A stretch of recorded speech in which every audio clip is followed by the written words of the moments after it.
Hello नमस्कार, कैसे हैं आप सभी। उम्मीद करते हैं बहुत अच्छे होंगे भाई। 11th में आकर के बुरा कौन रहता है, थोड़े से और ज़्यादा आज़ाद हो जाते हैं ना। तो 11th में आकर के तो बहुत अच्छे होंगे। तो ठीक है, चलो मैं आपको बताता हूँ कि ये मैं जो हूँ सो आपके सामने 11th जो केमिस्ट्री है ना, 11th का केमिस्ट्री है एनसीईआरटी, प्योरली एनसीईआरटी बेस्ड। उस कोर्स को हम यहाँ पे पढ़ाने वाले हैं। तो अगर आप अभी जस्ट 10th पास करके 11th में गए हैं तो आप इस चैनल से जुड़ जाइए। आपको 1 रुपए किसी को भी कहीं भी पैसे देने की ज़रूरत नहीं है, ठीक है। आपको बेहतरीन तरीके से मैं समझाने की कोशिश करूंगा। और एक्चुअली क्या है ना कि मैं एनसीईआरटी को लाइन बाय लाइन पढ़ाऊंगा। एक्चुअली ऐसा होता है, जैसे मान लो कि ये जो तुम्हारा चैप्टर है पहला, some basic concepts of chemistry, उसमें क्या है, जो इंट्रोडक्शन पार्ट है वहाँ पे एटम्स है, मॉलिक्यूल्स के बारे में बताया गया है। तो अब मैं उसको एटम्स को लिख दूं यहाँ पे, मॉलिक्यूल्स को लिख दूं यहाँ पे, अब उसके बारे में समझा दूं। तो ये ठीक है, ये चीज़ें आप छोटे से पढ़ते आ रहे हैं, इसी तरीके से आप पढ़ते आ रहे हैं, बेसिकली आप पढ़ते जा रहे हैं। तो क्या है ना कि अगर आप 11th में आए हैं तो आपको पता होना चाहिए ना कि ये जो 11th में एटम का कंसेप्ट है उसको और डीपली थोड़ा समझाया जाए। तो जनरली ऐसा नहीं होता कि आपको बहुत ज़्यादा डीपली समझाया जाता है। ऐसा इसका कारण ये है कि आप एनसीईआरटी से थोड़े भटक जाते हैं। तो एनसीईआरटी से अगर आप लगे हुए रहेंगे ना तो ये जो है सो बेहतरीन एक सोर्स है आपको, चाहे फाउंडेशन आपका कोर्स हो चाहे कॉम्पिटिटिव कोर्स हो, ठीक है। तो ये हुआ। चलो, तो मैं पहले आपको अपने बारे में बताता हूँ कि मेरा नाम क्या है। एनी गेसेस, कोई शायद अगर मुझे जानता है तो मुझे मेरे नाम को अगर जानते हो तो बताओ मेरा नाम क्या है। लेकिन एक चीज़ की गारंटी है, मैं नाम बताऊंगा आप बहुत कसका हंसोगे। तो कोई बात नहीं यार, हंसना चाहिए, हंसना हंसी सेहत के लिए अच्छा होता है। My name is KUMARSHANU।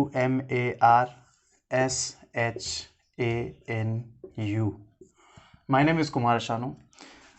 तो जानते हो इनको, ये बहुत एक फेमस सिंगर हैं, पुराने ज़माने के हैं। पुराने ज़माने मतलब मेरे जब जिस समय मेरा जन्म हुआ था ना, तो उस समय ये सिंगर बहुत ज़्यादा पॉपुलर थे।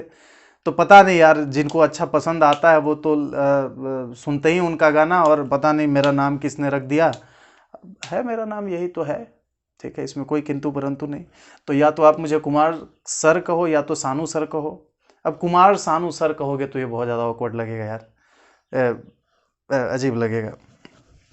खैर, अच्छा हम बता देते हैं, तुम तो जानते ही हो, लेकिन दिखा देते हैं हम कि देखो, हम एनसीईआरटी के लिए ये किताब फॉलो करेंगे। देख रहे हो, ये तो मेरे पास किताब भी ऐसा आया है कि इसका पूरा पेज बाय पेज एकदम जवाब दे दिया है। एक बच्चे से मांगा था, बेचारी की स्थिति ऐसी थी, तो मैं क्या करूं, मैं ले लूँगा। तो ये बुक हम फॉलो करने वाले हैं, ध्यान से आप देख लीजिए। ये केमिस्ट्री पार्ट 1 हम यहाँ से शुरू करेंगे। और अच्छा, क्वालिफिकेशन मेरी पूछ रहे हो तो वैसा पूछना तो नहीं चाहिए किसी इंसान से। 3 चीज़ें नहीं पूछते। एक पहला होता है उसका जात, उसकी सैलरी, ठीक है, और उसकी उम्र। लेकिन मैं बता दूंगा आपको, क्या है ना कि ये कहावत है कि जात न पूछो साधु की, पूछ लीजिए ज्ञान। तो आप ज्ञान की बातें पूछो, मैं आपको ज्ञान की बातें ढेर सारी बताऊंगा, बताने वाला हूं। और कुछ लोग ये भी सोच रहे होंगे कि चलो यार ये नाम ऐसा है तो कभी कभी सर को बोल देंगे कि सर कभी गाना एक आधो गा करके सुना दीजिए। तो ऐसा है ना कि नाम जैसा होता है ना, जरूरी नहीं कि आदमी उसी के अकॉर्डिंग हो, जस्ट उसके अपोजिट होता है, याद रखना। जैसे ये मेरा नाम है तो मैं बिल्कुल गाना नहीं गाता। अच्छा, तुम ये बताओ ना कि ये जो पाकिस्तान है, सही है, ये जो पाकिस्तान है, ये नाम देख रहे हो क्या है, पाकिस्तान। पाक, पाक का मतलब होता है पवित्र, ठीक है ना। और स्थान में प्लेस, पवित्र जगह, पवित्र स्थल, ऐसा है। तो क्या पाकिस्तान बहुत पवित्र स्थल है? नाम के एकदम अपोजिट जनरली सारे लोग होते हैं भाई, हम ही अकेले ऐसे नहीं हैं। ठीक है, लेकिन इसका मतलब ये भी नहीं कि हम गा नहीं सकते या हमको गाने नहीं आता है। गाने भी आता है, हम गाना भी गा सकते हैं कभी। आप अगर अच्छा रिजल्ट दोगे पढ़ करके तो मैं बिल्कुल आपको, आप जो जो बोलोगे मैं कर करके आपको दिखाऊंगा, ठीक है ना। तो देखो, हमारा जो पहला चैप्टर है एक्चुअली में, तो हमारा जो पहला चैप्टर है वो है, इसको भाई कवर भाई साहब, ये वाले चीज़ को इसको मैं रख देता हूँ किनारे।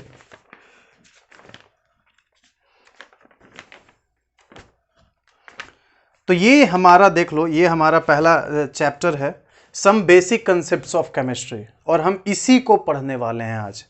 तो पूरा देखो, पूरा एक दिन में पढ़ना ना, मतलब कि बहुत लंबा 6-7 घंटे का वीडियो हो जाएगा, और उतना आप झेल भी नहीं पाओगे, ठीक है।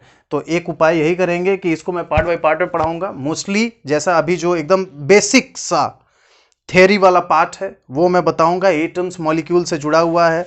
देख लो अपने बुक में, देख लो क्या क्या टॉपिक है, जैसे इंपॉर्टेंस ऑफ केमिस्ट्री है, नेचर ऑफ मैटर है, फिर इसका जो क्लासिफिकेशन दिया हुआ है इसके बारे में हम जानेंगे, ठीक है, और फिर properties of matter and there measurement ये भी जानेंगे। तो आज की कोर्स में बस हम इतना ही पढ़ने वाले हैं आज के वीडियो में टोटली, ठीक है ना। तो अगर आप देख लो और किस तरीके से आप पढ़ाई करोगे इस चैनल पे, तो मैं आपको बता देता हूँ, एक बढ़िया सा आइडिया दे देता हूँ। या तो आप एक काम करो, कान में ईयरफोन लगा लो, मेरी शक्ल पसंद नहीं है तो मेरी शक्ल ना देखें ठीक है, और चुपचाप सुनते रहें तो भी आपको बेहतरीन तरीके से समझ में आ जाएगा। सामने किताब रखा हुआ है, आपने कान में ईयरफोन्स लगा लिए हैं, और अगर आप ऐसे देखते रहेंगे और सुनते रहेंगे, बुक को देखेंगे और मेरी आवाज़ को सुनेंगे तो भी आपको समझ में आ जाएगी। और नहीं तो फिर आपके पास बुक नहीं है, आप ऐसी जगह पे हो लेकिन पढ़ना चाहते हो, ठीक है ना, तो भी आप एक काम कर सकते हैं कि सिर्फ आप देखते रहिए इस वीडियो को, तो भी आपको बेहतरीन तरीके से समझ में आ जाएगा।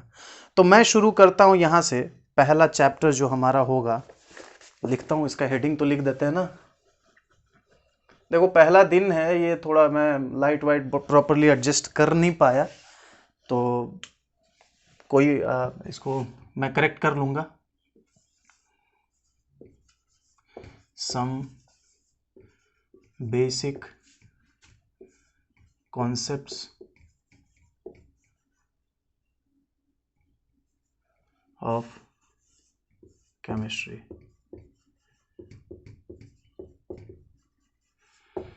सम बेसिक कंसेप्ट। देखो किसी भी एक मेरे टीचर थे, मुझे बहुत ज़्यादा पसंद थे। मैं जब पढ़ता था तो वो मुझे एक ही बात बोलते थे, देखो कुमार, अगर तुम किसी चैप्टर के हेडिंग को समझ लेते हो ना, तो वो चैप्टर का 80% चीज़ तुम समझ जाते हो। किसी चैप्टर के हेडिंग में ही उस चैप्टर का 80% राज छिपा हुआ है, ठीक है। तो यहां पे ये कहना क्या चाह रहा है, some basic concepts of chemistry, कहने का मतलब कि कुछ जो बेसिक चीजें हैं केमिस्ट्री की, या फिर हम ये कह सकते हैं, मान लो केमिस्ट्री एक 4 मंजिला घर है, तो उसके जो पिलर्स हैं, ठीक है ना, वो पिलर्स के बारे में यहां पे बात किया जा रहा है। वो पिलर्स ही इस चैप्टर है, ये समझ लो। ऐसा समझो कि मान लो कि अगर एक बिल्डिंग है पूरा केमिस्ट्री, तो उसके पिलर्स हैं इसके बेसिक कंसेप्ट्स, ठीक है। तो उन पिलर्स के बारे में पढ़ना है कि केमिस्ट्री आखिर किन चीजों को मिला करके बना है, या केमिस्ट्री में केमिस्ट्री की यूनिट्स क्या है, इकाई क्या है, एकदम सबसे बेसिक चीज क्या है। जैसे ये घर है, तो इस घर का बेसिक चीज क्या है, ये घर किस चीज से बना हुआ है, बालू से बना हुआ है, ईंट से बना हुआ है, छड़ से बना हुआ है। तो एक एक जो ब्लॉक्स हो गए, एक एक जो ईंटें हो गई, इसकी बेसिक्स हो गई। उसी तरीके से केमिस्ट्री का बेसिक क्या क्या है उसके बारे में हमें पढ़ना है यहाँ पे इस चैप्टर में पूरा पूरा। तो ये तो आम चीज़ है ना, ये तो आप जानते हैं कि केमिस्ट्री का बेसिक क्या है, एटम्स है, मॉलिक्यूल्स है, ठीक है, और इन्हीं तरह के जितने भी तरह के एलिमेंट्स हैं, उनके जितने भी एटम्स और मॉलिक्यूल्स हैं, ये सारे मॉलिक्यूल्स मिल करके क्या बनेंगे, इनका प्रॉपर्टीज क्या क्या होता है, इनका रिएक्शंस क्या क्या होता है, बस यही चीज़ें होती हैं केमिस्ट्री में। तो ऐसे बोलने से काम नहीं चलेगा भैया, हम बुक के डेफिनेशन को देखेंगे, ठीक है ना। तो यहाँ पे देखो पहला लाइन क्या लिखा हुआ है, आप चाहो तो अपने किताब में देख सकते हो, ठीक है, और नहीं तो आप सिर्फ सुन सकते हो।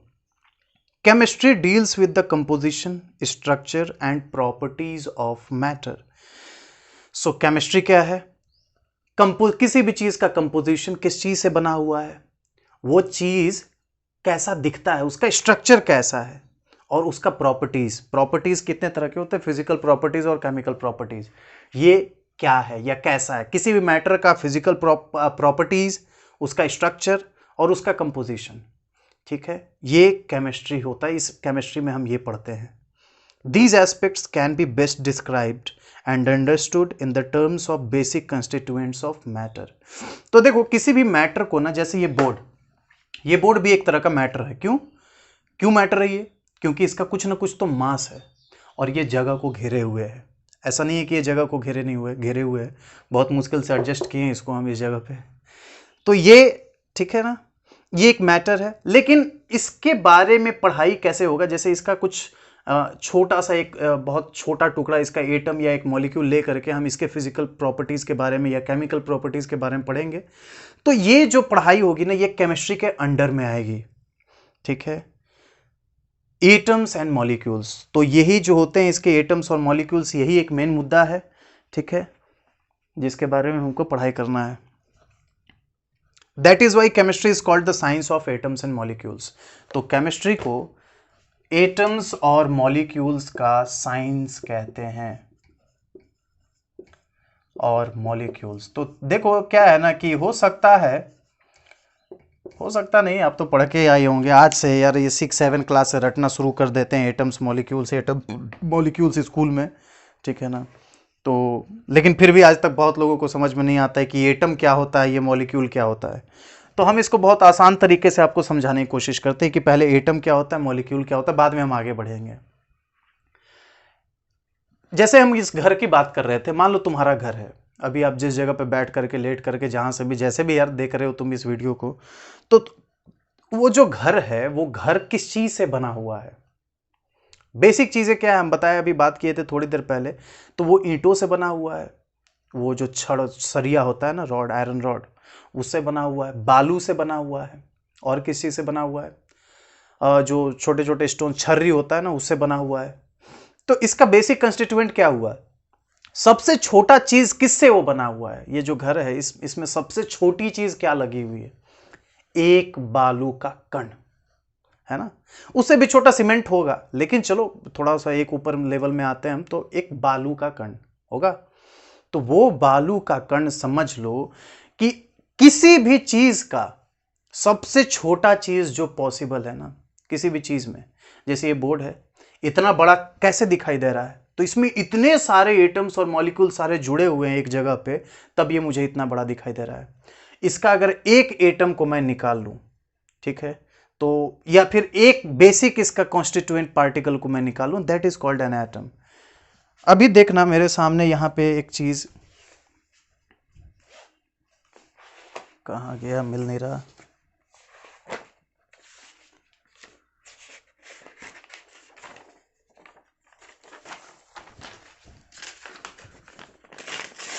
जैसे मान लो एक कागज का टुकड़ा है, इसको मैं कितना छोटा तोड़ सकता हूं, बताओ कितना छोटा तोड़ सकते हैं? ऐसा तोड़ना शुरू करते हैं, चलो फिर देख ही लेते हैं, आओ देखें जरा किसमें कितना है दम, जम के रखना कदम। अभी से ही ये थोड़ा ताकत ज़्यादा लगने लगा, कोई बात नहीं, हम हिम्मत नहीं हारेंगे, हम पूरा इसको तोड़िए का मानेंगे। या देखो कितना छोटा तोड़ दिए हम ये। अब मुझे नहीं लगता कि मैं इसको अपने हाथ से तोड़ पाऊंगा। अब तुम में से बहुत ज़्यादा कलाकार हो, बोलोगे सर इसको और छोटा तोड़ सकते थे सर, आप तो एकदम नहीं तोड़ पाए। तो ये देखो इतना छोटा। तो इसका जो, अब मान लो एक ये जो पार्टिकल है, अभी ये पहले वो पेपर था ना इतना बड़ा, इसका एक कंस्टिट्यूएंट पार्टिकल देख लो। ये कंस्टिट्यूएंट पार्टिकल मतलब जिस चीज़ से ये बना हुआ है। तो ये देखो एक चीज़, single piece, now this is called an atom. ऐसे समझो कि इसको हम एटम कह सकते हैं। मॉलिक्यूल क्या होता है? ये देखो ये कुछ एटम्स जो है सो साथ में ऐसे मिले हुए हैं, देख लो, ये एटम साथ में ऐसे मिल करके ये मॉलिक्यूल्स कंस्टिट्यूट करेंगे। तो एटम्स सब साथ में मिल जाएंगे तो हम उसे कहेंगे मॉलिक्यूल्स, ठीक है ना। बहुत गर्मी है भाई, एकदम पंखा बंद करके तुम्हें पढ़ा रहे हैं, गर्मी लग रहा है, बहुत पसीना आ रहा है। आगे बढ़ते हैं, देखो लाइन नंबर 5 में, can we see, weigh and perceive these entities? It is possible to count the number of, is it possible to count the number of atoms and molecules in a given mass of matter and have a quantitative relationship between the mass and number of these particles? We will like to answer some of these questions in this unit. We would further describe how physical properties of matter can be quantitatively described using numerical values with suitable units. ठीक है, okay okay okay. सो ये जो atoms और molecules है, ठीक है, इनके बीच में, और इन एटम्स और मॉलिक्यूल्स, इनके मास के बीच में कोई रिलेशनशिप है? Is it possible to count the number of atoms और molecules in a given mass of matter? तो ये सवाल करता है, बहुत अच्छा सवाल है। मान लो कि तुम्हारे सामने एक पत्थर है, ठीक है, मान लो कि एक पत्थर है। इस पत्थर को अगर मैं तुमको दे दूं और मैं बोलूं कि चलो बताओ इसमें मुझे कि कितने एटम्स और मॉलिक्यूल्स हैं, तो क्या तुम मुझे गिन करके बता पाओगे? बता पाओगे? नहीं बता पाओगे, ठीक है, कोई नहीं बता पाएगा। हम एटम्स और मॉलिक्यूल्स को देख नहीं सकते तो गिनने की तो बात ही नहीं आती।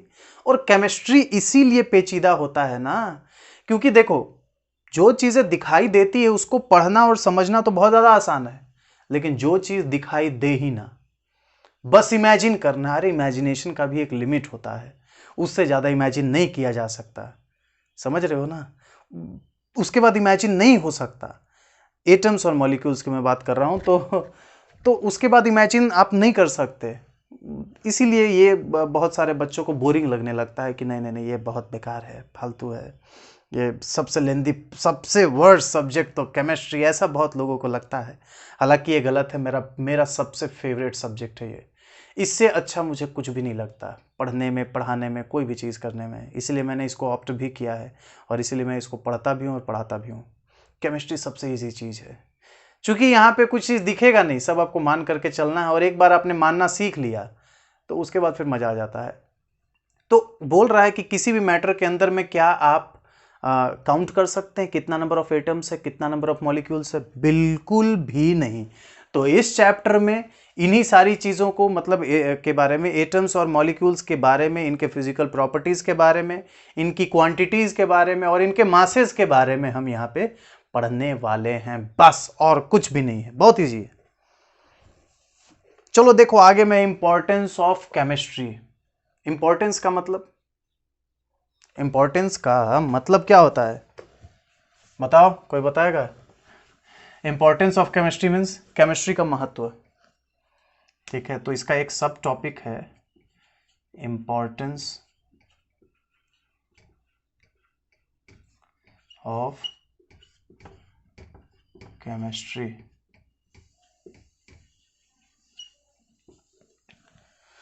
क्या महत्व है, क्या महत्व है केमिस्ट्री का?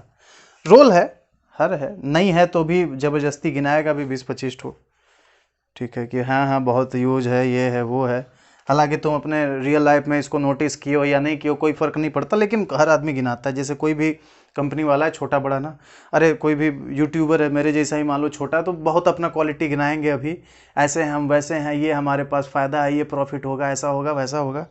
तो अब केमिस्ट्री के बारे में बता रहा है और लिख भी दिया ये टॉपिक इंपॉर्टेंस ऑफ केमिस्ट्री, तो इसमें तो केमिस्ट्री के बारे में पूरा गुणगान करेगा, इनका पूरा बखान करेगा, पूरा केमिस्ट्री का चालीसा देगा कि केमिस्ट्री का रोल इस जगह पे है, ये टेक्नोलॉजी, वो चीज़ जो आप यूज़ करते हैं, ये होता है chemistry.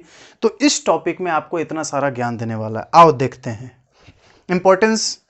Science can be viewed as a continuing human effort to systemize knowledge for describing and understanding nature.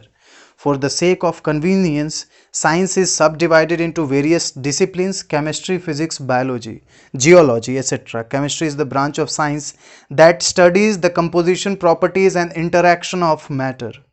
Chemists are interested in knowing how chemical transformation occurs. Chemistry plays a central role in science and is often intertwined with other branches of science like physics, biology, geology, etc. Chemistry also plays an important role in daily life. तो यहाँ पे ये बता रहा है कि देखो विज्ञान है ना, विज्ञान एक रहस्य था, रहस्य है भी।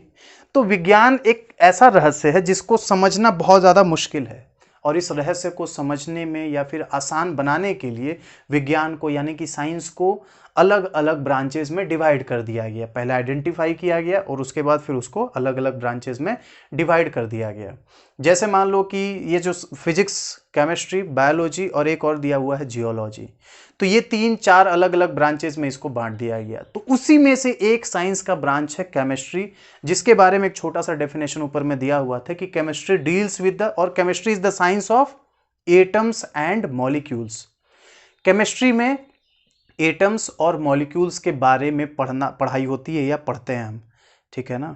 या फिर दूसरे भाषा में कहें, कान को पकड़ कर उल्टा करके अगर पकड़ें तो हम ये कह सकते हैं कि जो मैटर होता है, मैटर किस चीज़ से बना हुआ है, मैटर का कंपोजिशन, ठीक है, मैटर की प्रॉपर्टीज़, ठीक है, इन सारी चीज़ों के बारे में पढ़ना ही केमिस्ट्री होता है। और आगे बता रहा था इसमें कि केमिस्ट्री का हमारे नॉर्मल लाइफ, जो हमारा आम जीवन है ना, डेली लाइफ, डेली रूटीन जो है, उसमें भी केमिस्ट्री का यूज होता है। ये हम देखते हैं आगे कहाँ होता है। ये देखो कुछ कुछ इंपॉर्टेंट चीज़ है फाउंडेशन में, अगर आप पढ़ रहे हो, ठीक है ना, तो आपको ये चीज़ अंडरलाइन करके अब आगे रट लेना होगा, एकदम भूलना कभी नहीं होगा। ये नहीं कि भूल गए 10 दिन के बाद या 2 दिन के बाद, ऐसा भूलने वाला काम मत करना। इस तरीके से रटना ना कि आपके दिमाग में बैठ जाए, ठीक है, एकदम एकदम घर कर जाए, वो भूल ना पाए आप कभी। भूल जाओगे तो फिर दोबारा से कोई चीज़ को ना जीरो से शुरू करना पड़ जाता है, बहुत मुश्किल होता है उस समय। इसलिए इसको अपने दिमाग में बैठा लो, एकदम एकदम सेटल कर दो। Chemical principles are important in diverse areas such as weather patterns, okay, functioning of brain, operation of a computer. देख लो कहाँ कहाँ होता है। सो केमिस्ट्री का सिद्धांत यूज किया जाता है मौसम के बारे में जब हम पता करते हैं ना, मौसम के पैटर्न्स के बारे में जब हम पता करते हैं, या फिर जब हम मौसम, अभी जैसे मान लो कि यहाँ बारिश हो रही है, अब अगला प्रेडिक्शन कि अब यहाँ पे कितने देर के बाद धूप निकलेगी, या कितने देर के बाद हेवी रेनफॉल होगा, या फिर इस इलाके में बारिश हो गई तो अब इसके बाद किस इलाके में बारिश होगी, ये जो वेदर का पैटर्न है, इसको प्रेडिक्ट करने में केमिस्ट्री का रोल है। कैसे नहीं पता, जानने की जरूरत नहीं है, दिमाग एकदम मत लगाइए, ठीक है। फंक्शनिंग ऑफ ब्रेन, दिमाग काम करता है, कुल दिमाग में भी केमिकल लोचा होता है, ठीक है ना, बहुत सारे केमिकल्स, बहुत सारे जो हार्मोन्स होते हैं, एंजाइम्स, अच्छा रिफ्लेक्स एक्शन जो हमारा होता है, तो ये सारी चीज़ें केमिस्ट्री का वहाँ पे रोल है। Operation of computer, computer operate करता है तो भी केमिस्ट्री उस जगह पे अप्लाई होता है। कैसे मुझे नहीं पता यार, मैं जानने की कोशिश भी नहीं किया। हाँ, बस सुन रहे हैं, बस इतना ही काफ़ी है। Chemical industries of manufacturing fertilizers, alkalis, acids, salts, dyes, polymers, drugs, soaps, detergents, metals, alloys, and other inorganic and organic chemicals, including new materials, contribute in a big way to the national economy. देख लो, बहुत सारे ऐसे chemical industries हैं जहाँ पे ये सारी चीज़ें बनाई जाती हैं, जैसे फर्टिलाइज़र, फर्टिलाइज़र का मतलब जानते हो, खाद। Alkalis, alkalis bases, acids, salts, dyes, polymers जिससे प्लास्टिक बनता है, ड्रग्स मीन्स वो नशा वाला नहीं, वो इंजेक्शन वाला नहीं, वो होता है ड्रग्स मीन्स दवा, सोप मतलब साबुन, detergent means serfs, metals, alloys. तो ये सारी चीज़ें जहाँ पे भी बनाई जाती हैं, केमिस्ट्री के प्रिंसिपल्स का यूज हो करके भी बनता है, ठीक है। अब आते हैं अगले पैराग्राफ में, देखो, chemistry plays an important role in meeting human needs for food, ठीक है। केमिस्ट्री का इंपॉर्टेंट रोल है हमारी खाने की जो ज़रूरत है ना, उसको भी पूरा करने में। Health care products and other materials aimed at improving the quality of life, और भी दूसरी जगह यूज़ है जो कि हमारे जीवन को बेहतर बनाने में मदद करते हैं, उन सारी जगहों पे केमिस्ट्री का यूज़ है। This is exemplified by a large scale production of a variety of fertilizers, improved variety of pesticides and insecticides. देखो क्या है ना कि पहले जो भी पेस्टिसाइड्स, फर्टिलाइजर्स और इंसेक्टिसाइड्स बनते थे, उनकी क्वालिटी जो भी थी, अब अभी के ज़माने में इनका प्रोडक्शन भी बहुत रैपिड हो गया है, बहुत ज़्यादा तेज हो गया है, बहुत फास्ट हो गया है, ठीक है, और क्वालिटी भी इम्प्रूव कर गई है। So this is due to the this can be said as chemistry effect, chemistry की वजह से पॉसिबल हुआ है। Similarly, many life-saving drugs such as cisplatin and Taxol are effective in cancer therapy, and AZT used in helping AIDS victims which have been isolated from plant and animal source or prepared by synthetic methods. तो यहाँ देखो chemistry का, अब देखना, ये एक बहुत ही important चीज़ है जिसको कि आपको अंडरलाइन करके याद कर लेना चाहिए। कुछ दवाएं ऐसी हैं जैसे कि सिस्प्लैटिन और टैक्सोल, ये 2 दवाएं कैंसर के ट्रीटमेंट में काम आती हैं। देखो कैंसर एक ऐसा बीमारी है ना जिसका कि इलाज अब तक प्रॉपरली नहीं खोजा जा चुका है। अब प्रॉपरली खोजा नहीं जा चुका है, इसका मतलब ये होता है कि अगर आपको कैंसर है तो ऐसी कोई दवाई नहीं है जिसको दे करके आपको बोल दिया जाए कि आप 100% सही हो गए, अब आपको कोई खतरा नहीं है। ऐसा नहीं हो सकता। ये चांसेस होता है ठीक है, पॉसिबिलिटी होता है कि अगर आपको दवा दिया गया है ये सारी चीज़ें, या फिर और भी कीमोथेरेपी अगर आपको दी गई है, तो चांसेस ये है कि जो आपका जो कैंसर का सेल्स है वो रिड्यूस हो जाएगा। चांसेस ये भी है कि ख़त्म हो सकता है, ठीक है, लेकिन इस चीज़ की गारंटी नहीं है कि यू विल बी क्योर्ड 100%, ऐसा नहीं हो सकता। तो ये कुछ दवाई सिस्प्लैटिन और टैक्सोल, ये कैंसर के ट्रीटमेंट में काम आती हैं। एक दवाई है AZT, इसका नाम है अजीडोथाइमिडीन। ये दवाई जो है सो एड्स के ट्रीटमेंट में काम आती है, ठीक है, एड्स, HIV एड्स, ठीक है, उसके ट्रीटमेंट में काम आती हैं। और कहाँ से ऑब्टेन किया जाता है, या तो ये प्लांट प्रोडक्ट से ऑब्टेन किया जाता है, या तो ये एक एनिमल प्रोडक्ट से, एनिमल सोर्सेज से ऑब्टेन किया जाता है। चलो अगले पैराग्राफ पे बढ़ते हैं, समझ में आ रही होगी चीज़ें, ठीक है ना। With a better understanding of chemical principles it has now become possible to design and synthesise new materials having specific magnetic, electrical and optical properties. देखो केमिस्ट्री की वजह से ही ये संभव हो पाया है कि बहुत सारी ऐसे नई चीज़ें बनाई जा सकती हैं जिसमें कि अलग अलग तरह का या फिर एक नए तरह का उसमें मैग्नेटिक, इलेक्ट्रिक और ऑप्टिकल प्रॉपर्टीज़ को जनरेट किया जा सकता है। ऐसी चीज़ें केमिस्ट्री के हेल्प से आजकल बनाई जा सकती हैं। This has led to the production of superconducting ceramics, conducting polymers, optical fibers and large scale miniaturization of solid state devices। तो यहाँ देख लो और भी चीज़ें जो बनाई जा रही हैं आजकल केमिस्ट्री के हेल्प से, वो ये सारी चीज़ें अंडरलाइन कर लो, super conducting ceramics, conducting polymers, optical fibres and large scale, ये जो दिया हुआ है। In recent years, chemistry has tackled with a fair degree of success some of the pressing aspects of environmental degradation. Safer alternatives to environmentally hazardous refrigerants like CFCs responsible for ozone depletion in the stratosphere have been successfully synthesized. एक positive point चलो अच्छा मिला, जो कि जिससे कि पूरे मानव जाति का भला हो रहा है, वो हमें मिला। एक पॉइंट मुझे अच्छा लगा कि केमिस्ट्री की हेल्प से ये जो ओजोन लेयर के बारे में कौन कौन जानता है, स्ट्रेटोस्फेयर में प्रेजेंट होता है ना, ठीक है, स्ट्रेटोस्फेयर में ये ओजोन लेयर बना होता है, एक ओजोन होल होता है। तो ये क्या है कि day by day ozone hole जो है सो इंक्रीज करता जा रहा है। अभी सुनने में आया था कि ये जो लॉकडाउन हुआ ना, तो पॉल्यूशन बहुत रिड्यूस हो गया, इसकी वजह से वो जो ओजोन का होल था वो रिकवर कर लिया अपने आप को। चलो ठीक है, उसकी बात नहीं करते हैं, कॉमनली बात करते हैं, बाकी हर टाइम थोड़े लॉकडाउन रहने वाला है। तो ये जो ओजोन लेयर है, ये ओजोन लेयर कम अगर हो जाएगा ना, तो आपको बहुत सारा स्किन प्रॉब्लम होने लगेगा। जैसे हो सकता है कि आपको कैंसर भी हो जाए, स्किन कैंसर, वाइट वायर वगैरह जो होता है ना, वाइट टाइप का शरीर में हो जाता है, वो सारी बीमारी हो जाए, और भी बहुत सारा प्रॉब्लम हो सकता है ओजोन लेयर अगर डिप्लीट हो गया, ख़त्म हो गया तो। और ये बढ़ता कैसे, या फिर ये ख़त्म कैसे होता है ओजोन लेयर, ये बहुत सारे ऐसे ग्रीन हाउस गैसेज होते हैं, और सबसे इंपॉर्टेंट CFCs, क्लोरोफ्लोरोकार्बन्स। ये क्लोरोफ्लोरोकार्बन्स की वजह से ये लेयर जो होता है डिप्लीट होता है, ख़त्म होता है। तो केमिस्ट्री की वजह से ये पॉसिबल हो पाया है कि ये जो है सो ओजोन को, ये CFCs को, ये जो पॉल्यूटेंट्स हैं या फिर ये जो ग्रीन हाउस गैसेज हैं, इसको सिंथेसाइज किया जा सके, इसको ख़त्म किया जा सके, या इसके असर को कम किया जा सके, ताकि ओजोन में या फिर ओजोन का जो होल है, ओजोन लेयर में ज़्यादा फर्क ना आए, उसमें वो ज़्यादा ख़त्म ना हो। ठीक है, आगे बढ़ते हैं। However, many big environmental problems continue to be matters of grave concern to the chemist। ठीक है, लेकिन इसका मतलब ये नहीं है कि अब सब चीज़ ख़त्म हो गया, सब चीज़ अच्छा हो गया है। एक चीज़ का हमें सॉल्यूशन मिल गया, मतलब ओजोन लेयर का सॉल्यूशन मिल गया, तो सारी चीज़ें भी सब अच्छी हो नहीं गई। बहुत सारे ऐसे मसले हैं, बहुत सारी ऐसी चीज़ें हैं जिसका अभी सॉल्यूशन नहीं मिल पाया है, लेकिन एक न एक दिन ज़रूर मिल जाएगा, उम्मीद करते हैं। One such problem is the management of greenhouse gases like methane, carbon dioxide, etc. Understanding of biochemical processes.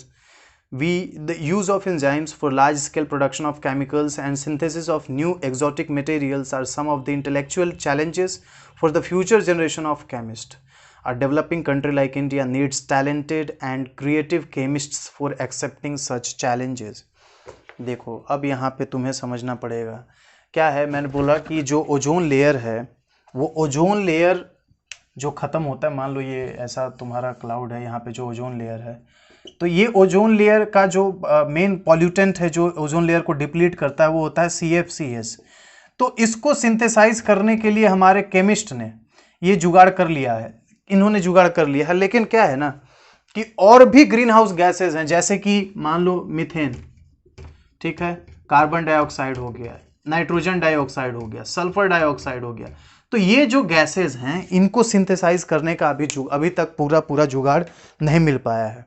और ये जो तो केमिस्ट, जो हमारे केमिस्ट हैं, ये जुगाड़ को ढूंढ रहे हैं, ठीक है, ये केमिस्ट जो है सो जुगाड़ को ढूंढ रहे हैं। अब जो जैसा कंट्री है हमारा डेवलपिंग कंट्री, इंडिया एक विकसित नहीं है, विकासशील देश है, मतलब डेवलप कर रहा है। और ऐसे देश में केमिस्ट्स के लिए बहुत सारे चैलेंजेस हैं जिसको कि फेस करने के लिए उनको तैयार रहना पड़ेगा, ठीक है। ऐसा नहीं हो सकता है, प्रॉब्लम सब देश में है, बहुत ज़्यादा प्रॉब्लम है। अभी तो करेंट प्रॉब्लम बहुत ज़्यादा चल रहा है ना, एक कंट्री के साथ, तालिबान के साथ, अफगानिस्तान के साथ, ठीक है। तो उस तरह का प्रॉब्लम केमिस्ट्स, फिजिसिस्ट कुछ नहीं कर सकते, ठीक है। तो जो इन्वायरमेंटल प्रॉब्लम्स है उसके लिए हर केमिस्ट को तैयार रहना पड़ेगा, और ख़ासकर हमारा जो इंडिया है ऐसा डेवलपिंग कंट्री है, ऐसे देश में उनको तैयार रहना पड़ेगा, ठीक है। अब आगे हम बढ़ते हैं नेचर ऑफ मैटर, मैटर का नेचर कैसा होता है, और यहीं पे हम पढ़ेंगे क्लासिफिकेशन के बारे में, ठीक है ना। तो अगर आप बोलो तो मैं इसको स्किप कर जाता हूँ, मैं आपको इसी तरह बता देता हूँ, लेकिन पढ़ करके देखना ये थोड़ा सा अच्छा होता है, ठीक है।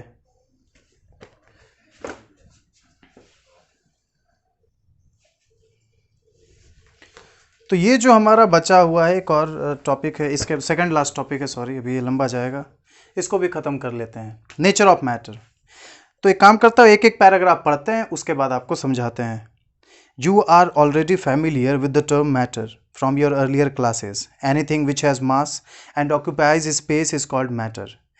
भैया ये तो बचपन से पढ़ते आ रहे हैं। अभी मेरा एक छोटा भाई है ना, वो अभी स्कूल में एडमिशन भी नहीं लिया, उसको भी बुला करके पूछूंगा कि बताओ बेटे क्या होता है मैटर, तो वो भी बताएगा anything which occupied space and had mass is called matter. तो ये बचपन से पढ़ते हैं। बचपन से कहने का मतलब 4-5 क्लास से, जब से भी मैटर वर्ड आया है आपके साइंस बुक में, तब से यही डेफिनेशन है, कुछ बदला नहीं है। तो कहने का मतलब फिर से उसको घुमा फिरा करके फिर से वही बात सुनिए, इस धरती पे जो भी चीज़ जगह घेरेगी और जिसके अंदर मास होगा, ठीक है ना, उसे हम मैटर कहेंगे। बस इतना ही मैं आपको कह सकता। Everything around us, for example book, pen, pencil, water, air, all living beings etcetera are composed of matter. You know that they have mass and they occupy space. तो आपके पास अभी जो भी चीज़ें हैं, तो आपके पास अभी सिर्फ एक ही चीज़ है, सेल फोन। वो सेल फोन भी क्या है, मैटर है। अच्छा मुझे ये बताओ, क्या ये मैटर है? ये देखो, तो ये जो मैं लिख रहा हूँ, जैसे मैंने अभी लिखा MATTER,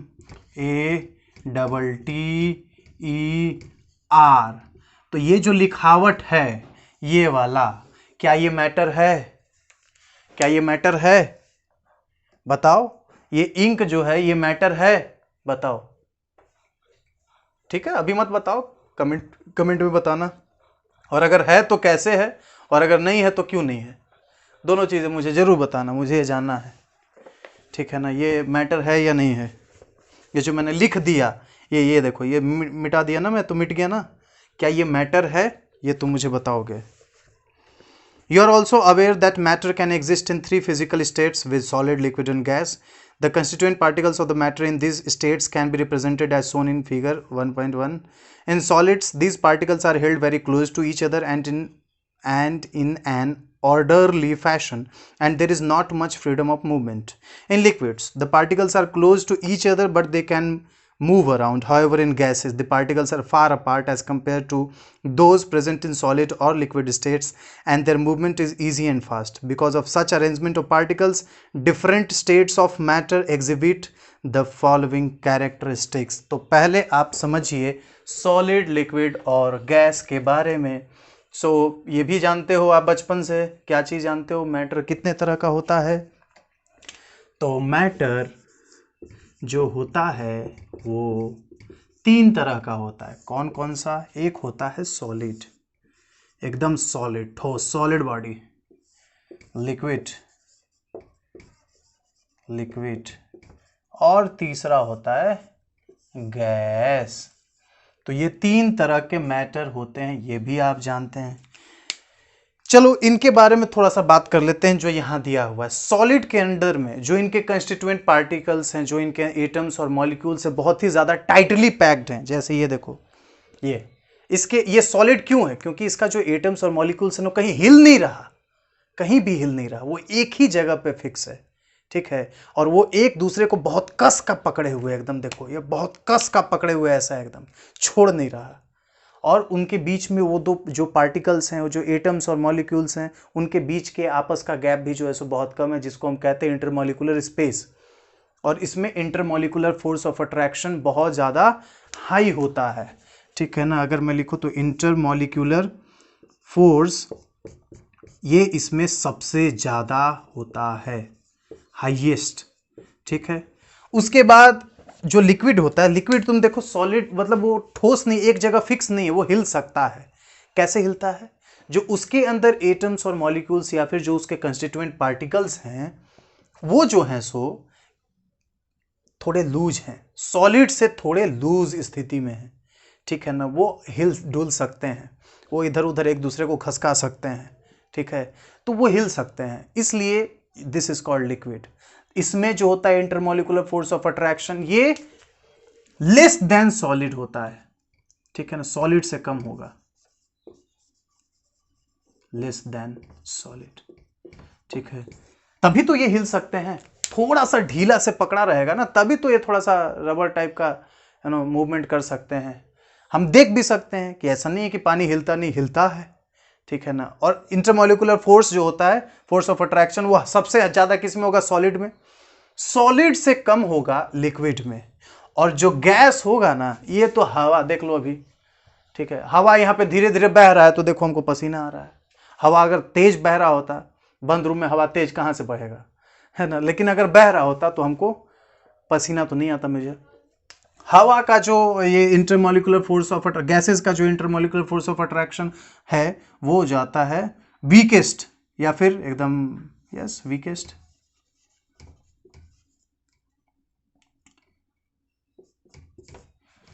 सबसे कम होता है, ठीक है ना। इंटरमॉलिक्यूलर फोर्स वीकेस्ट या फिर एकदम मिनिमम होता है, कह लो बहुत कम होता है, ठीक है। अच्छा, उसी तरीके से अब स्पेस के टर्म में बात करते हैं, इंटरमॉलिक्यूलर स्पेस के टर्म्स में। तो इंटरमॉलिक्यूलर स्पेस सॉलिड्स में मिनिमम होता है, ठीक है। इस केस में क्या होता है?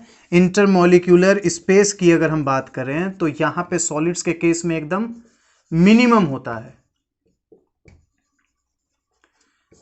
लिक्विड के केस में ग्रेटर देन या फिर मोर देन सॉलिड्स, ठीक है। और गैसेस के केस में क्या होता है? इंटरमॉलिक्यूलर स्पेस सबसे ज्यादा होता है, मैक्सिमम, ठीक है ना। इंटरमॉलिक्यूलर स्पेस इसमें सबसे ज्यादा होता है। काइनेटिक एनर्जी की बात करें तो काइनेटिक एनर्जी सॉलिड में सबसे कम होता है, लिक्विड में सॉलिड से ज्यादा होता है, और गैस में सबसे ज्यादा होता है। क्यों? अगर आगे आएगा तो हम पढ़ने वाले हैं, ठीक है, पढ़ेंगे।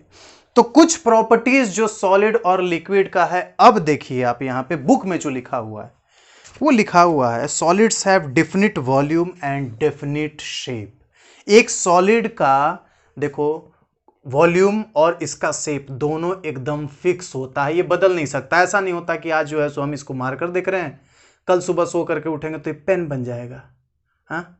वो परसों सुबह सो करके उठेंगे तो पेंसिल बन जाएगा, वो भी छोटा वाला, नहीं हो सकता ना। ऐसा नहीं है कि ये चौक बन जाएगा अब, या फिर ऐसा नहीं है कि ये जो है सो बहने लगेगा, ये अभी मार्कर है तो ये पानी बन करके बह गया।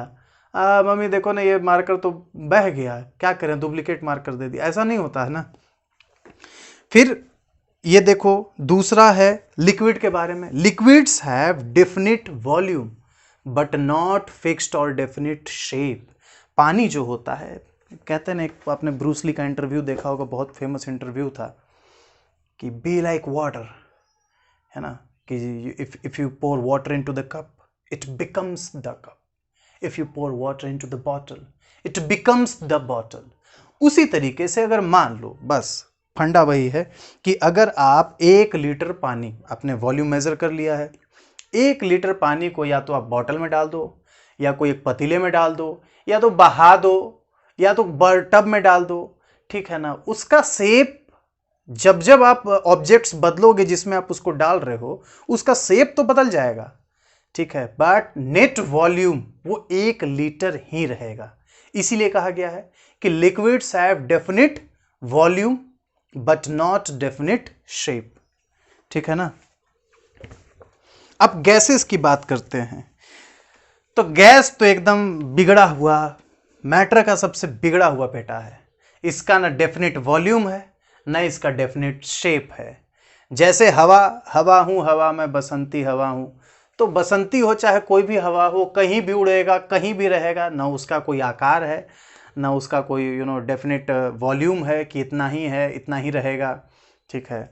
उसका मॉलिक्यूल्स पे डिपेंड करता है, टेम्परेचर पे डिपेंड करता है। टेम्परेचर अगर एक कंटेनर का ज़्यादा कर दीजिएगा तो उसका मॉलिक्यूल्स और ज़्यादा स्पेशियस हो जाएगा, और ज़्यादा फैल जाएगा। कहने का मतलब उसका वॉल्यूम इंक्रीज होना शुरू हो जाएगा, उसका शेप बदलना शुरू हो जाएगा, मूवमेंट तेज हो जाएगा। तो ये प्रॉपर्टी 3 ठो जो यहाँ पे दिया हुआ है, ठीक है, ओके। तो ये चीज़ आप जानते हैं कि नहीं जानते हैं? यहाँ पे जो एकदम बहुत बुड़बक टाइप का बताया हुआ है। कभी कभी देखो एनसीईआरटी को देख करके ऐसा लगता है ना कि ये सबसे टफेस्ट है, और एक्चुअली में है, एक्चुअली में है। तुम रियल टीचर को देखोगे जो एनसीईआरटी को टच करके पढ़ाना चाहता है या पढ़ाता है, बहुत रेयर है, क्योंकि ये सबके पल्ले पड़ने की बात ही नहीं है, ठीक है ना। देखो यहाँ पे सॉलिड से कन्वर्ट कर दें अगर हम, हीट करेंगे तो ये किस में कन्वर्ट हो जाएगा? मैं पानी की बात करता हूं, चलो ठीक है, वाटर की बात करता हूं। वाटर अगर सॉलिड फॉर्म में है, ठीक है, तो ये क्या है? ये है आइस, है ना। सॉलिड फॉर्म में आइस है, सॉलिड फॉर्म को हीट कर देंगे तो ये बन जाएगा किस फॉर्म में? लिक्विड फॉर्म में। लिक्विड फॉर्म क्या है? वाटर। इसको लिक्विड को हीट कर दूंगा तो ये हो जाएगा गैसियस फॉर्म में, गैस बन जाएगा। ये गैस क्या है? वेपर, है ना। अब उल्टा भी पॉसिबल है, मैं चाहूं तो गैस को मींस वेपर्स को ठंडा कर दूं, कूल कर दूं, तो ये बन जाएगा वाटर। वाटर को और कूल कर दूं नियरली 0 डिग्री सेल्सियस पे, तो हम देखेंगे कि ये आइस बन जाएगा दोबारा, ठीक है। तो यू कैन सी हियर, ये एक छोटा सा चीज यहाँ पे बुक में दिया हुआ है। कितना बेवकूफ है बताओ नहीं, ये कौन नहीं जानता है? क्या है एनसीईआरटी वालों। On heating, a solid usually changes to a liquid, and the liquid on further heating changes to the gaseous state. In the reverse process, a gas on cooling liquefies to the liquid, and the liquid on further cooling freezes to the solid. ये मैंने बता दिया कि solid जो है सो को heat करूंगा तो ये कन्वर्ट हो जाएगा लिक्विड में, लिक्विड को हीट करेंगे तो ये कन्वर्ट हो जाएगा गैस में। उसी तरीके से गैस को अगर कूल करेंगे तो वाटर में होगा, वाटर को कूल करेंगे तो ये सॉलिड में कन्वर्ट हो जाएगा, okay. At the macroscopic or bulk level, matter can be classified as mixtures or pure substances. चलो ये हमारा एक और मेन क्लासिफिकेशन है जिसके बारे में हमको यहाँ पे देखना चाहिए। तो यहाँ पे मैं आपको दिखाता हूँ, ड्रॉ करता हूँ वही डायग्राम जो कि यहाँ पे बुक में दिया हुआ है। मैटर को ये क्लासिफाई किया है, मैटर को क्लासिफाई किया है ये किस किस कैटेगरी में आप देख लो। तो मैटर को ये क्लासिफाई किया है मिक्सचर्स और प्योर सब्सटेंसेस में।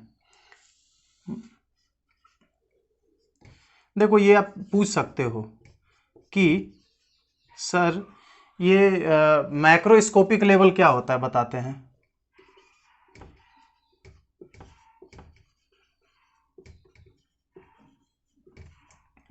सो मिक्सचर्स और प्योर सब्सटेंसेस, तो मैक्रोस्कोपिक मीन्स बड़े पैमाने पे, बहुत बड़े बड़े पैमाने पे हम बात कर रहे हैं। तो उस बड़े पैमाने पे मैटर को 2 भागों में बांट दिया, मिक्सचर्स और प्योर सब्सटेंसेस में। सो मिक्सचर्स आप जानते हैं 2 तरह का होता है। मिक्सचर्स कौन कौन होता है? हेट्रोजीनियस और होमोजीनियस। सो हेट्रोजीनियस,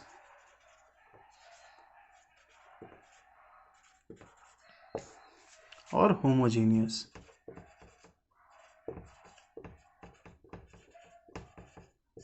ओके, प्योर सब्सटेंसेस भी आप जानते हैं कितने तरह का होता है, तो ये तो बहुत आसान चीज़ें हैं भैया। ये है एलिमेंट्स और कंपाउंड्स, ठीक है, एलिमेंट्स और कंपाउंड्स में बांट दिया गया है। तो आप देख लो, तो मिक्सचर्स भी दो तरह के, हेट्रोजीनियस और होमोजीनियस मिक्सचर होते हैं।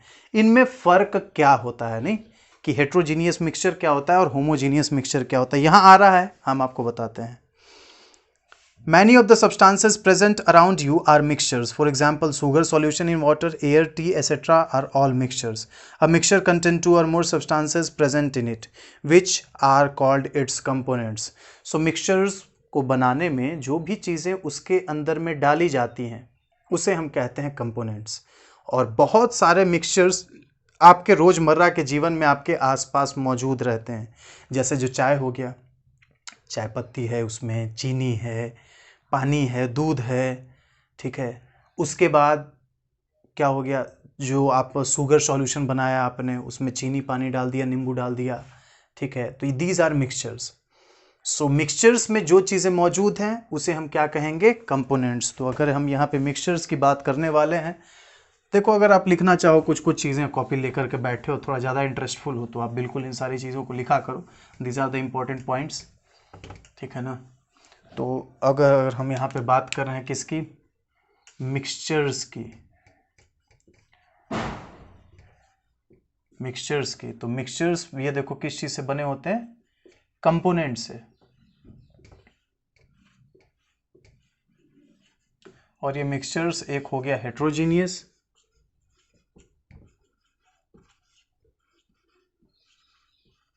ये पूछ सकता है आपसे, क्वेश्चन पूछ सकता है,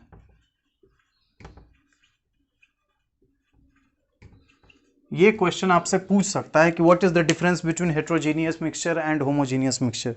तो आप लिखना वहां पे, okay. A mixture may be homogeneous or heterogeneous. In a homogeneous mixture, the components completely mix with each other and its composition is uniform throughout. तो देख लो यहाँ पे क्या लिखा हुआ है, होमोजीनियस मिक्सचर में कंपोनेंट्स जो होते हैं, जिस चीज़ों से बना हुआ है मिक्सचर, वो कंपोनेंट्स आपस में पूरी तरीके से मिल जाते हैं, ठीक है। जैसे मैं मान लो कि आपने चीनी को घोल दिया पानी में, तो चीनी को जब पूरी तरीके से घोल दिया, जब शुगर का कोई भी पार्टिकल्स आपको दिखाई नहीं दे रहा है वहां पे, तो अब जो है सो चाहे आप उस ग्लास के नीचे में से एक चम्मच निकालो पानी या सॉल्यूशन, ठीक है, या फिर चम्मच या उस ग्लास के ऊपर वाले सरफेस से, तो आप ये पाएंगे कि चाहे आप नीचे से या किसी भी कॉर्नर से आप अगर एक चम्मच को उस जगह से लिक्विड को निकाल रहे हैं, तो आप ये पाएंगे कि हर जगह इक्वल ही मीठा है। तो जो होमोजीनियस मिक्सचर होता है उसमें कंपोजिशन यूनिफॉर्म होता है, ठीक है ना। तो यहाँ पे हम कह सकते हैं होमोजीनियस मिक्सचर में कि ये जो है सो कंपोजिशन यहाँ पे यूनिफॉर्म होता है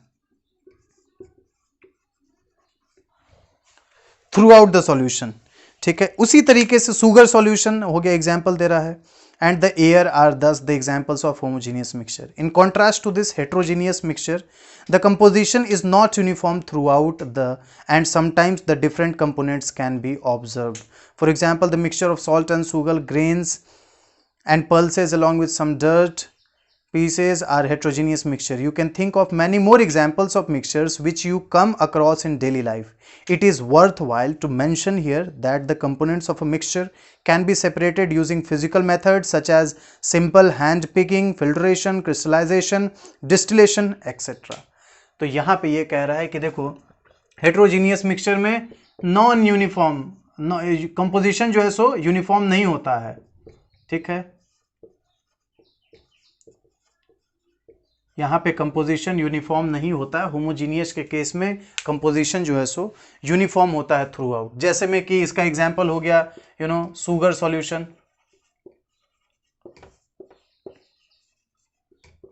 और क्या हो गया इसका एग्जांपल, एयर। इसका एग्जांपल क्या हो गया, जैसे मान लो कि अरे दाल चावल होता है ना, उसमें कुछ कंकड़ मिल गए, ठीक है, तो वो एक एग्जांपल होता कह सकते हैं हम इसका। अच्छा, ये जो हेट्रोजीनियस मिक्सचर होता है इसमें कभी कभी कुछ अजीब चीज भी देखने को मिल जाएगा। और लेकिन क्या है ना कि इसको सेपरेट करना हेट्रोजीनियस मिक्सचर में से कभी कभी इम्प्योरिटी को सेपरेट करना कभी कभी बहुत आसान होता है। जैसे जो चावल होता है, चावल में जो धूल के कण आ जाते हैं बड़े बड़े, हम उसे क्या होता है हैंड पिकिंग के थ्रू हम उसको निकाल सकते हैं, हम उसको हाथ से चुन करके उसको निकाल सकते हैं। ठीक है, तो ये रहा हमारा हेट्रोजीनियस और होमोजीनियस। अब इसके बाद आता है, थोड़ा सा बात कर रहा है ये प्योर सब्सटेंसेस के बारे में। तो प्योर सब्सटेंसेस कौन कौन से होते हैं? एलिमेंट्स और कंपाउंड्स। ठीक है ना, तो क्या होता है एलिमेंट और क्या होता है कंपाउंड, एक ब्रीफ इंट्रोडक्शन यहां पर दिया हुआ है। चलो तो देख लेते हैं, बहुत ज़्यादा नहीं हम कवर करेंगे। देखो properties of matter and there measurement हम उसको छोड़ देंगे, उसको अगले वीडियो के लिए रख देंगे। ठीक है ना, तो इसके पहले तक हम कवर कर लेते हैं बेसिक, सिर्फ बेसिक मीन्स इंट्रोडक्शन। ठीक है ना, क्या है थोड़ा सा एटमॉस्फेयर क्रिएटेड खूबसूरत सा होना जरूरी होता है। अब pure substances, pure substances have characteristic different from the mixtures. They have fixed composition, whereas mixtures may contain the components in any ratio and their composition is variable. Copper, silver, gold, water, glucose are some examples of pure substances. Glucose contains carbon, hydrogen and oxygen in a fixed ratio and thus, like all other pure substances, has a fixed composition. Also, the constituents of pure substances cannot be separated by simple physical methods. तो क्या है कि जो pure substances होते हैं इसमें composition through out uniform होता है। कहने का मतलब ऐसा नहीं है कि यहाँ पे थोड़ा ज़्यादा मात्रा है, इसका मतलब डेंसिटी ज़्यादा है, इस जगह पे थोड़ा डेंसिटी कम है। ठीक है, ये थ्रू आउट मीन्स पूरे जगह पे बराबर रूप से डिस्ट्रीब्यूटेड होता है इसका कंपोनेंट्स। ठीक है, pure substances can be further classified into elements and compounds. An element consists of only one type of particles. These particles may be atoms and molecules.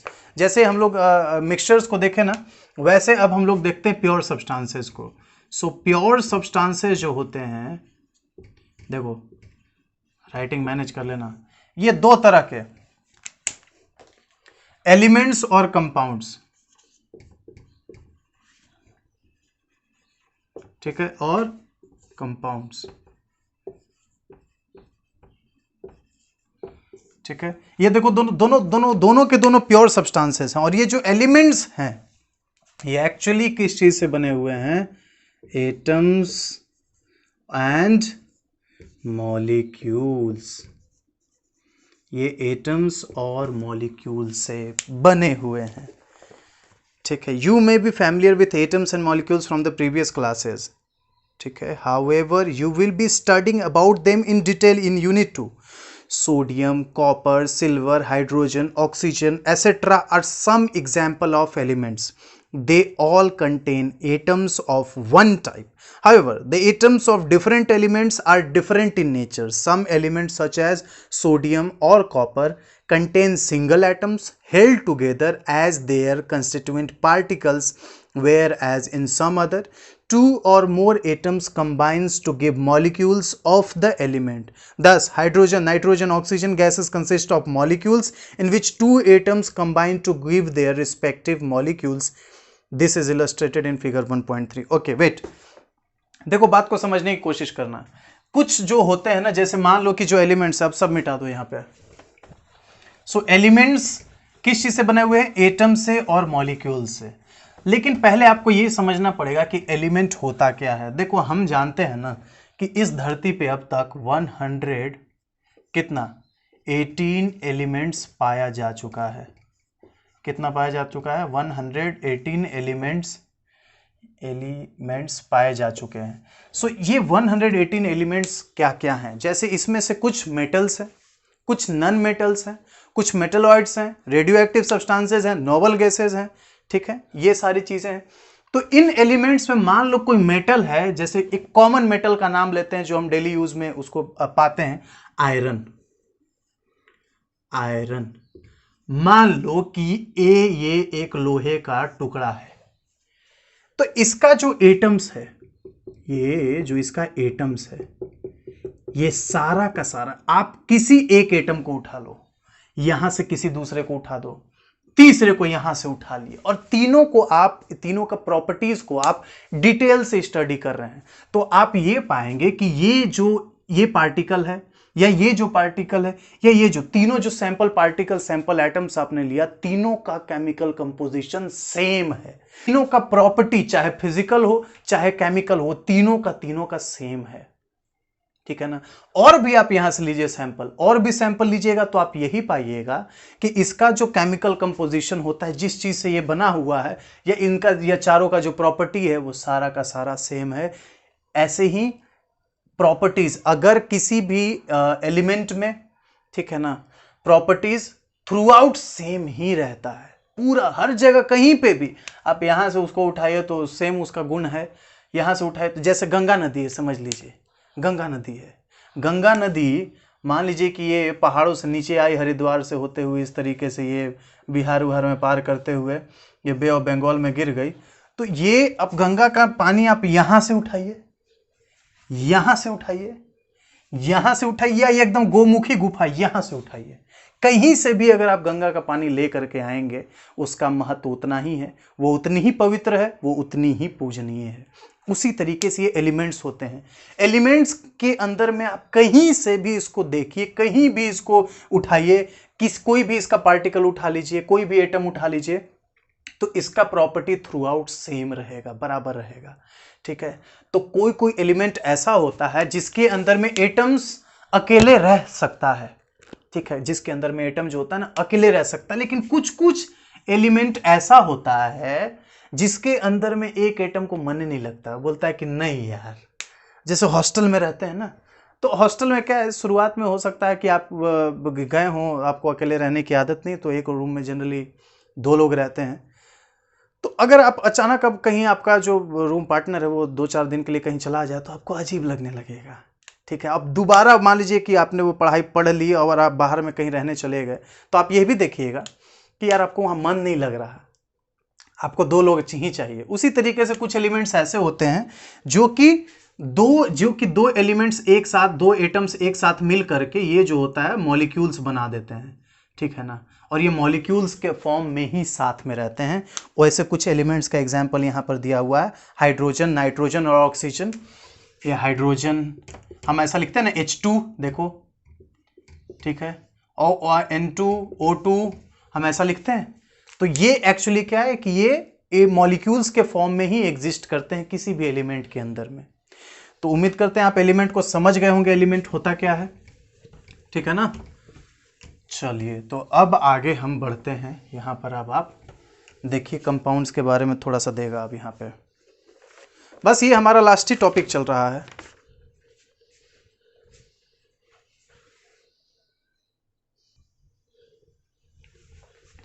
तो अब आइए हम देख लेते हैं, बस ये हमारा लास्ट टॉपिक है इस वीडियो का, कंपाउंड। कंपाउंड क्या होता है, जैसा एलिमेंट समझ गए, अब कंपाउंड को बहुत बारीक से समझते हैं कि कंपाउंड होता क्या है।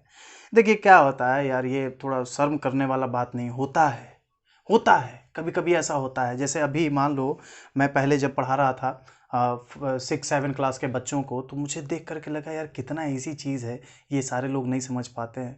लेकिन मैं जब 7 क्लास में था तो मुझे मतलब वो मेरे लिए पहाड़ लगता था। मेरे सब्जेक्ट्स में बहुत ज़्यादा रेड आ जाते थे, रेड मार्किंग आ जाता था, फेल हो जाता था मैं सब्जेक्ट में। तो होता है, कोई बड़ी बात नहीं है। लेकिन मेरे क्या था कि मैं क्या गलती करता था, मैं कभी एडमिट नहीं करता था इस बात को खुद से, अपने आप के नज़र में इसको मैं कभी एडमिट नहीं करता था कि I am a failure.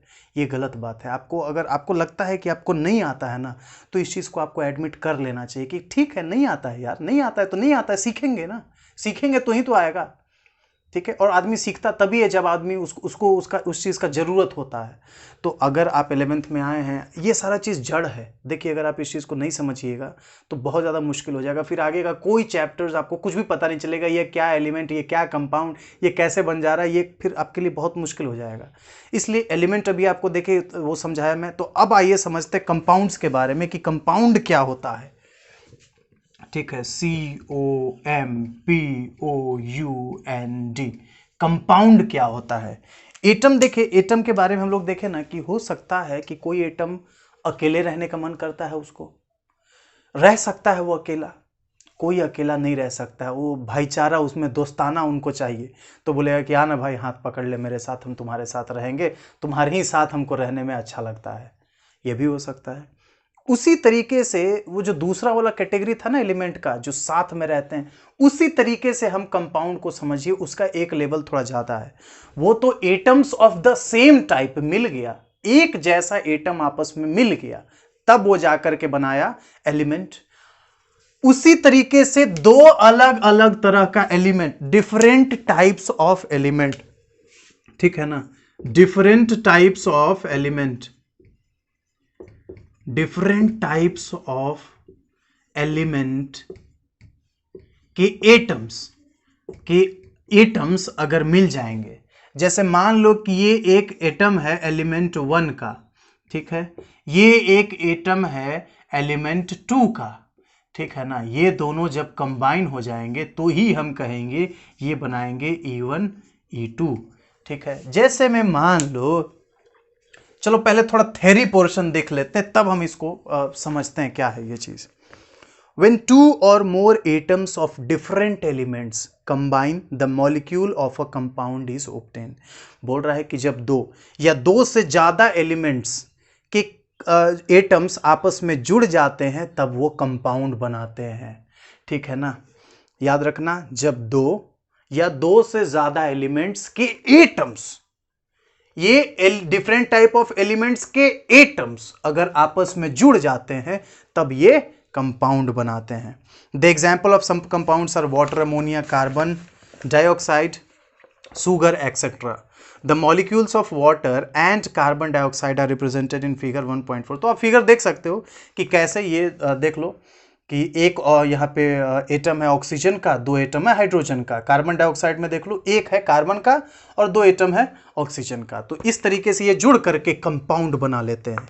You have seen above that a water molecule comprises 2 hydrogen atoms and 1 oxygen atom. हमने देखा यहाँ पर, देख लो यहाँ पे ये जो वाटर है, वाटर का फॉर्मूला क्या होता है, H2O, मतलब 2 हाइड्रोजन का एटम और 1 ऑक्सीजन का एटम, ये इसके साथ जुड़ जाता है ना। Thus the atoms of different elements are present in a compound in a fixed and definite ratio, and this ratio is the characteristic property of a compound। बात को समझना, ये देखो एक फिक्स्ड रेशियो में जुड़ा हुआ है। हम यहां देख रहे हैं कि 2 एटम हाइड्रोजन का और 1 एटम ऑक्सीजन का, ये इस रेशियो में जुड़ा हुआ है। तो पानी का कंपाउंड कहीं, वाटर का कंपाउंड कहीं पे भी होगा तो हम यही देखेंगे कि उस जगह पे इसका रेशियो किस रेशियो में जुड़ा हुआ है, 2:1 के रेशियो में जुड़ा हुआ है। और यही 2:1 यही इसका कैरेक्टरिस्टिक प्रॉपर्टी मींस यही इसको डिफाइन करता है। यही रेशियो ये बताता है कि ये एक्चुअली में पानी का कंपाउंड है, ये एक्चुअली में पानी है। तो पानी, आप अफगानिस्तान में चले जाइए, आप बांग्लादेश में चले जाइए, आप अमेरिका में चले जाइए, आप भारत में चले जाइए, इंडियन ओशन में, पैसिफिक ओशन में, अरेबियन सी में, बे ऑफ बंगाल में, कहीं से भी पानी उठाइए, उसमें पानी का रेशियो कितना मिलेगा, 2:1 ही मिलेगा, ठीक है ना। तो ये होता है कंपाउंड। आगे देखिए, और यही इसका कैरेक्टरिस्टिक प्रॉपर्टी है, इसी से हम ये कह सकते हैं कि ये एक कंपाउंड है। Also, the properties of a compound are different from those of its constituent elements। So देखो ये कहना ये चाह रहा है कि जो प्रॉपर्टी है कंपाउंड का, इस कंपाउंड का प्रॉपर्टी, मतलब कि ये जो वाटर का प्रॉपर्टी है, ये है जो हाइड्रोजन का प्रॉपर्टी है, और जो ऑक्सीजन का प्रॉपर्टी, ये उससे अलग और उससे एक नया प्रॉपर्टी है। ध्यान रखना क्या मैं कह रहा हूं, मैं कह रहा हूं ये जो वाटर का प्रॉपर्टी, कहने का मतलब जो कंपाउंड का प्रॉपर्टी है, जो कि कंपाउंड का प्रॉपर्टी है, ये एलिमेंट के प्रॉपर्टीज से अलग है। ये देख लीजिए, ये एलिमेंट के प्रॉपर्टी से अलग होता है, ठीक है ना। इसका कुछ और गुण है, इसका हो सकता है कुछ और गुण है, इसका टोटली अलग गुण है। हो सकता है कि इससे इन दोनों के प्रॉपर्टीज का कोई लेना देना बिल्कुल भी नहीं है। Okay, For example, hydrogen and oxygen are gases, whereas the compound formed by their combination, water, is a liquid। बहुत खूब, इतना डिटेल से बताया है आपके किताब में, और अगर आप बोल रहे हैं नहीं समझेंगे, हाँ तो कोनो लूर का होना चाहिए ना, कोनो ढंग का होना चाहिए समझाने वाले भी लोग, ठीक है, तो समझ में जरूर आ जाता है। तो हम अपना तारीफ नहीं कर रहे हैं, होकर भी रहे तो बुराई थोड़े है, बुराई है क्या? ये देखो जो ऑक्सीजन है यहाँ पे, ये हाइड्रोजन, पूरा लिख देते हैं, यहाँ भी हाइड्रोजन, किस रेशियो में कंबाइंड है? 2:1 के रेशियो में यहाँ पे ये कंबाइंड है। ये है ऑक्सीजन। तो तुम देखोगे कि ये तीनों चीजें, हाइड्रोजन हो, ये भी हाइड्रोजन, ये क्या है? ये ऑक्सीजन गैस है, ठीक है ना? एक्चुअली में अब ये जब ये पानी बन चुका है, जब ये पानी का ही मैंने डायग्राम बनाया है, ये पानी जब ये बन चुका है तो ये पानी जो है ये क्या है? ये बन गया लिक्विड, ठीक है ना? इसीलिए हम ये कह रहे थे कि देखो, हो सकता है जो आपने इसमें एलिमेंट्स के एटम्स लिए हैं, ये जो कंपाउंड बना है, जो एलिमेंट्स के एटम्स लिए हैं, ये एलिमेंट्स के एटम्स का कोई दूसरा प्रॉपर्टी हो सकता है, कुछ दूसरा गुण हो सकता है। जैसे देख लो, वाटर अगर एक कंपाउंड है तो इसका किस एलिमेंट्स का एटम लेकर के वाटर बना है? ये है ऑक्सीजन, ये हाइड्रोजन लेकर के। तो जो ऑक्सीजन का प्रॉपर्टी है वो है क्या? ये एक गैस है। हाइड्रोजन का प्रॉपर्टी है कि ये एक गैस है, और जो कंपाउंड बन गया हाइड्रोजन और ऑक्सीजन को 2:1 में कंबाइन करने के बाद, मतलब कि वाटर, इसका प्रॉपर्टी क्या है? कि ये एक लिक्विड है, ठीक है? ओके। एक और चीज यहां पे दिया हुआ है, it is interesting to note that hydrogen burns with a pop sound and oxygen is a supporter of combustion but water is used as fire extinguisher. बोल रहा है कि हाइड्रोजन, ये जो हाइड्रोजन गैस होता है, ये जलता है पॉप साउंड के साथ। पॉप साउंड समझते हैं? ये आप लोग 8-9 में अगर आईसीएसई में या सीबीएसई में पढ़े होंगे तो ये आपको बताया होगा कि पॉप साउंड के, हाइड्रोजन पॉप साउंड से जलता है ऐसा, ये पॉप साउंड होता है। तो हाइड्रोजन पॉप साउंड के साथ जल जाता है। अच्छा, जो ऑक्सीजन है ये सपोर्टर होता है कंबशन का। आप पढ़े होंगे, पढ़े कि नहीं? सच सच बताओ, झूठ नहीं। ये सपोर्टर होता है कंबशन का, होता है ना? देख लो, ऑक्सीजन, हाइड्रोजन बर्न करता है पॉप साउंड के साथ, oxygen is the supporter of combustion, है कि नहीं? लेकिन पानी H2O ये क्या करता है? एज अ फायर एक्सटिंग्विशर काम करता है, ठीक है? फायर एक्सटिंग्विशर कैसे काम करता है? ये आग को बुझा देता है। कहीं भी आग जल रहा हो, जा करके पानी 2 लोटा, थोड़ा, अब ये नहीं कि घर में आग लग गया है तो 1 लोटा पानी में बुझ जाएगा, नहीं। अरे कहीं पेपर ऊपर जला दी 1 पीस, 1 लोटा पानी डाल दो, आग बुझ जाएगा, ठीक है? अब पेट्रोल डालोगे तो लहर जाएगा, लेकिन पानी डालोगे तो बुझेगा ही बुझेगा, ठीक है ना? क्यों पेट्रोल से जलेगा? इनफ्लेमेबल होता है तो जल जाएगा ना। तो हाइड्रोजन भी जलता है, ऑक्सीजन भी जलता है, लेकिन पानी उस आग को बुझा देता है, ठीक है? तो कहने का मतलब, फिर से समझिए, कोई बात नहीं है, खिचड़ी बनाना अच्छी बातें हैं, खिचड़ी भी स्वास्थ्य के लिए अच्छा होता है। तो अगर हम कंपाउंड और एलिमेंट का खिचड़ी, मिक्सचर्स का खिचड़ी बना रहे हैं तो बहुत अच्छी बात है, आप इसको बहुत ध्यान से सुनिए, ठीक है? कंपाउंड में जो भी एलिमेंट्स का एटम्स मिला, वो एटम्स जो है उसका प्रॉपर्टी अलग हो सकता है। देखिए आप, हाइड्रोजन ऑक्सीजन का प्रॉपर्टी अलग अलग है। ये गैस है हाइड्रोजन, और हाइड्रोजन पॉप साउंड के साथ जलता है। ऑक्सीजन भी गैस है, ऑक्सीजन कंबशन को सपोर्ट करता है जलने में। जो कंपाउंड बन गया वाटर, ये जो होता है, ये आग का, इसके इन दोनों के जस्ट अपोजिट पानी को बुझा दे या आग को बुझा देगा, ठीक है ना? तो कंपाउंड अलग हो सकता है, कंपाउंड के जो एटम्स हैं, जो एलिमेंट्स के एटम्स हैं, उनकी प्रॉपर्टीज अलग हो सकती है। और याद रखिए यहां पे जो लास्ट लाइन लिखा हुआ है, more over the constituents of a compound can not be separated into smaller substances, simpler substances by physical methods, they can be separated by chemical methods. याद रखिएगा, ये जो एक बार H2O बन गया, ये जो एक बार अगर पानी बन गया, तो ऐसा है ना कि आप इतना बलवान नहीं है। कहने का मतलब यही है कि आप इतना ज्यादा ताकतवर नहीं है कि आप हाइड्रोजन और ऑक्सीजन को खींच करके अलग कर सकते। नहीं, नहीं रे बाबा, नहीं। आप इसको फिजिकल मींस, मतलब कि हाथ पैर, अपना सेंस ऑर्गन्स का यूज करके आप इसको, हाइड्रोजन को अलग, जो हाइड्रोजन आजाद हो जा, जा तुम हवा बन जा, जा ऑक्सीजन तू भी हवा बन जा, पानी से आजाद हो गया तू, ऐसा नहीं कर सकते। फिजिकल मीन्स से, हाथ पैर या फिर सेंस ऑर्गन्स का यूज करके हम ऐसा नहीं कर सकते, ठीक है। तो कैसे कर सकते हैं? बाय केमिकल मीन्स, केमिकली हम इसको ब्रेक कर सकते हैं, हम इसका रिएक्शन दूसरे के साथ करा सकते हैं, तो ये हाइड्रोजन गैस अलग निकल जाएगा, ठीक है। इसके साथ कुछ दूसरा रिएक्शन से ही पॉसिबल है, रिएक्ट करा देंगे कि ये जो है सो ऑक्सीजन हाइड्रोजन यहाँ से निकल, बहुत सारा रिएक्शन अभी आगे आने वाला है, हम लोग पढ़ेंगे, ठीक है ना। ऑर्गेनिक में भी आएगा, तो वो सारी चीज़ें हम देखेंगे, ठीक है। अभी आज का जो हमारा टॉपिक था ये इतना ही का था, some basic concepts of chemistry chapter number 1 11th class NCERT. तो इसमें आज हम जो हैं सो टॉपिक 1.2 तक पूरा कवर किए हैं, जिसमें कि हम दोबारा से रिवाइज करते हैं, केमिस्ट्री के बारे में जाने, उनके कुछ यूजेस के बारे में जाने, कहाँ कहाँ यूज़ होते हैं उसके बारे में जाने, मैटर के बारे में जाने, नेचर, मैटर का नेचर कैसा होता है, सॉलिड लिक्विड गैस का, सॉलिड्स का क्या होता है, डेफिनिट शेप होता है, डेफिनिट वॉल्यूम होता है। लिक्विड का क्या होता है, डेफिनिट वॉल्यूम तो होता है लेकिन डेफिनिट शेप नहीं होता है। गैसेस का क्या होता है, ना ये डेफिनिट वॉल्यूम है ना इसका डेफिनिट शेप है। फिर हम जाने मैक्रोस्कोपिक लेवल पे, बड़े लेवल पे जाने मैटर को कैसे बांटा गया है, मिक्सचर्स और प्योर सब्सटेंसेस पे, होमोजीनियस हेट्रोजीनियस मिक्सचर, उसके बाद एलिमेंट्स और कंपाउंड्स के बारे में, ठीक है। तो बस आज की वीडियो के लिए इतना ही। वीडियो आपको कैसा लगा यार कमेंट करके बताओ, बहुत मेहनत लगता है, बहुत शौक थी पढ़ाने की, कोशिश कर रहा हूँ पढ़ाने की, यार सपोर्ट करो मुझे। और अगर पढ़ाई की क्वालिटी अच्छी लगती है तो चैनल को सब्सक्राइब करके रख लो, ठीक है ना। और जो भी लोग अभी 11th में आए हैं आप उन तक शेयर करो, आप उन तक भी ये पहुँचाओ कि यार देखो इसको बहुत ईजिली समझ सकते हो, बहुत डिटेल में समझ सकते हो ये कह करके, ठीक है। तो मिलते हैं बहुत जल्दी अगले वीडियो में।